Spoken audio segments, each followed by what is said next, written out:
नमस्कार सर्वांना. श्री स्वामी समर्थ. तुमचं सगळ्यांचं आपल्या स्वामी सहित सेवा या चॅनलमध्ये स्वागत आहे. एक विनंती आहे की आमचे जर व्हिडिओज तुम्हाला आवडत असतील तर प्लीज लाईक, शेअर आणि सबस्क्राईब करायला विसरू नका. तर बघा, आता बघता बघता हे वर्ष संपायला सुद्धा आलं आणि नवीन वर्षाची चाहूल ही आपल्या सगळ्यांना लागायला सुरुवात झालेली आहे. आता नवीन वर्ष कसं सुखाचं, आनंदाचं आणि छान जावं हे सगळे आपण चिंतत असतो किंवा आपण नवीन रेझोल्यूशन हे दरवर्षी बनवत असतो. नवीन वर्ष म्हटलं की आपण पहिली आपल्या घरात घेऊन येतो ते म्हणजे नवीन वर्षाचं कॅलेंडर. तर मग ते कोणतंही असो, भले मग ते कालनिर्णय असो, मग ते महालक्ष्मी असो किंवा कुठलंही वास्तुशास्त्राचं असो किंवा दिंडोरी प्रणीत असो, कुठलंही कॅलेंडर, पण ते कुठं लावायचं किंवा लावण्याची दिशा ही कुठली हे खूप महत्त्वाचं आहे. ते आज आपण या व्हिडिओमध्ये बघणार आहोत. आणि जुने कॅलेंडरचे काय करायचे किंवा ते घरात तसंच ठेवलं किंवा रद्दी म्हणून ठेवलं तर काय होते ते आपण बघूया.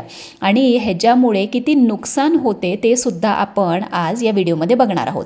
बघा, आता कॅलेंडर म्हणजे आपल्या दररोजच्या गोष्टीमध्ये येणारी ही गोष्ट आहे.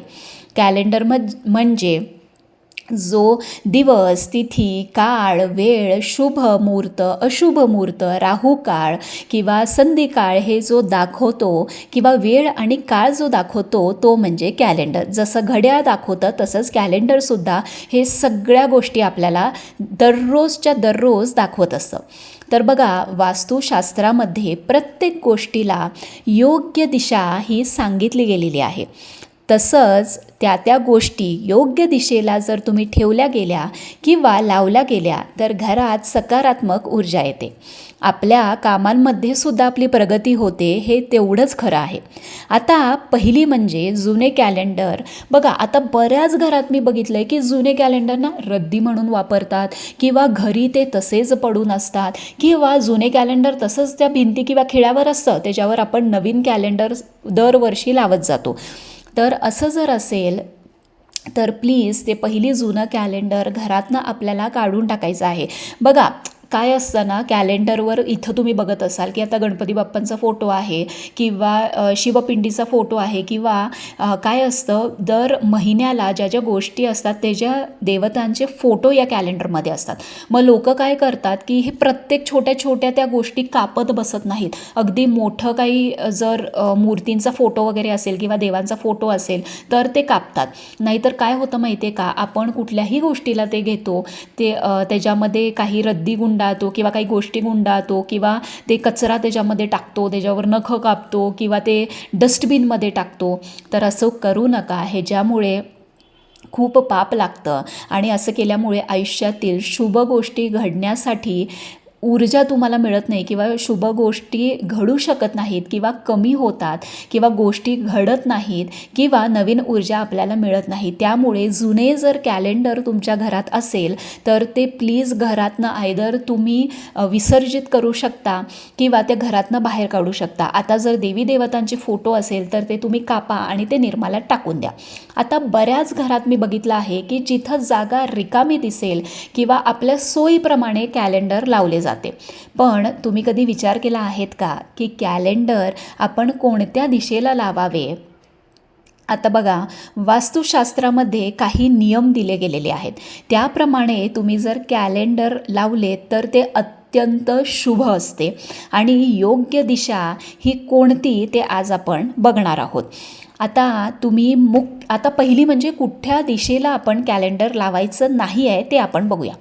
बघा, आता तुम्ही मुख्य दरवाजाच्या पाठीमागे कॅलेंडर लावायचं नाही आहे किंवा बाथरूमच्या दरवाजाच्या भिंतीवर तुम्हाला कॅलेंडर लावायचं नाही आहे किंवा तुम्हाला दक्षिण भिंतीला सुद्धा कॅलेंडर लावायचं नाही आहे. कारण बघा, दक्षिण भिंतीला जर तुम्ही कॅलेंडर लावला आणि जेव्हा तुम्ही कॅलेंडर बघणार तर तुमचं तोंडसुद्धा दक्षिणेकडे होतं. कारण तुमचे जे काही कामं असेल ना त्या कामांमध्ये तुम्हाला अडथळे यायला सुरुवात होतात.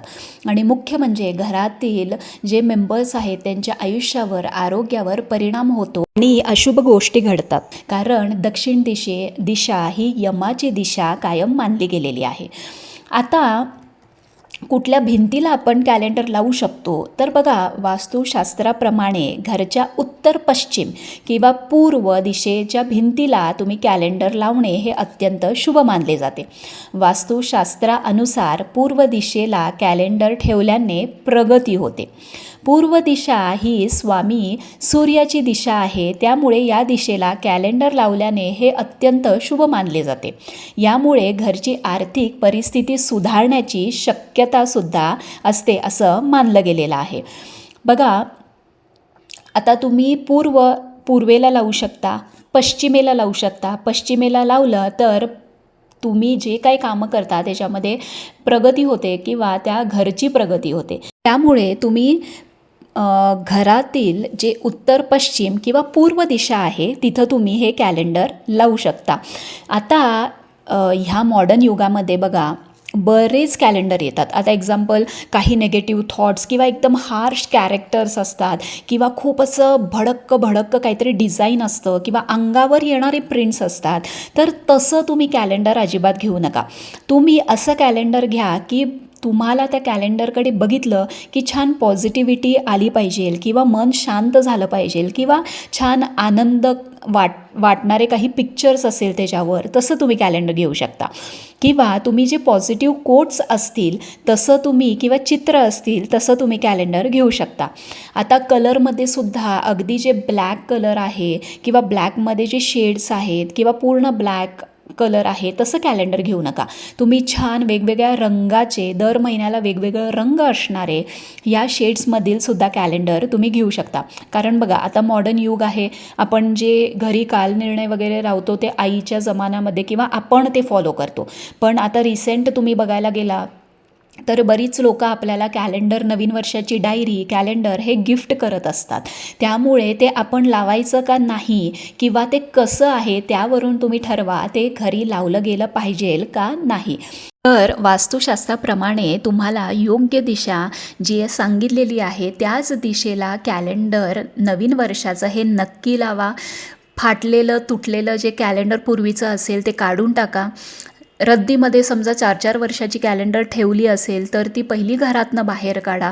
त्यांनी जी नेगेटिव्ह एनर्जी असते ती घरी ॲक्युम्युलेट होते आणि ती तशीच पूर्ण डेपॉझिट होत राहते. त्यामुळे जसं नवीन वर्षी आपण नवीन गोष्टींचा विचार करतो आणि पूर्व ज्या घडलेल्या गोष्टी आहेत त्याचा आपण विसर पाडतो, तसंच नवीन कॅलेंडर लावल्याने पूर्व जे कॅलेंडर आहे, जुनं जे कॅलेंडर आहे ते विसर्जितसुद्धा झालं पाहिजे. तर काही प्रश्न असतील तर कमेंट बॉक्समध्ये नक्की विचारा.